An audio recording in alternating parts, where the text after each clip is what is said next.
It's still not really a high rate, but you get these algorithms that move money from stocks into bonds, into cash temporarily. I mean, when you see things like REITs go up and utilities go up, the market's signaling to you that maybe this is a slowdown, Mike, as you were saying. But in our view, I think it's just more kind of a reset. Because if you look at real growth, you look at consumer confidence, business confidence, all this to us is leading to a better, if not good, economy, which should then let kind of the financials, cyclicals, other stocks, other sectors do well. But right now you've got that pause. Plus you got earnings season coming and higher input costs. You know, companies are going to come in. Is that a PPG, Delphi last week. So that's going to kind of give people a little bit of pause because they say, hey, do we have another alternative here? We're not just at zero interest rates. But I think down the road, that's a lot more positive than negative. That was you I was channeling with the good news is bad news, Joe. Those were your comments. We're back in that environment. But you point out, as many have, that historically rising rates aren't necessarily bad for equities. It can actually be good. But then if it is good, small beats large, value beats growth, cyclicals beat defensives, and commodities and real estate outperform. Those are all things that you're predicting now, or these will be features of the future? I think they'll be features of the next leg of this bull market, because I think what we can't avoid here is higher rates.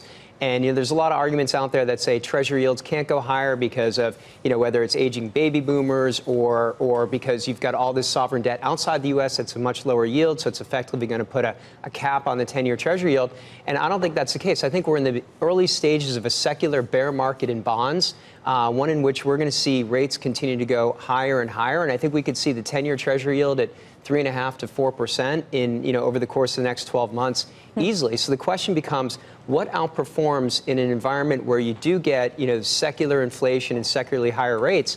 If you go back to the 60s and 70s, where you did have that inflationary pressure, and you look what outperformed, it was assets that could either grow faster, like small cap over large, or it was segments of the market that had pricing power, like cyclicals over defensive, or commodities, or real estate. And so I think investors are continuing to allocate as if we're in this environment of unlimited QE and lower rates. But I think what they have to wake up to is that we've got real inflationary pressure that's out there. And I think wages are sort of the epicenter of that. And that's going to cause yields to go higher and higher. Joe, nobody else is really thinking that at this point. If you look at the Russell 2000, it's testing its 200-day moving average, tempting to fall below that. Why does nobody else see this? Investors are almost, I think, still allocating according to the rearview mirror. If you look at, the bond market in June of 2016, the 10-year Treasury hit its, all-time high price, where the 10-year Treasury yield hit 1.35%, so all-time low yield.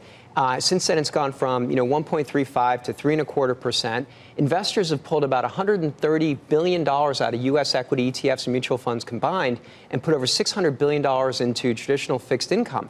So investors are looking at this environment thinking, stocks are bad and bond yields are going to start to go, back down. Yeah. So I think investors have this recency bias where they're still afraid of what happened during the great financial crisis, and they're not willing to acknowledge that these are conditions in which just to be bullish.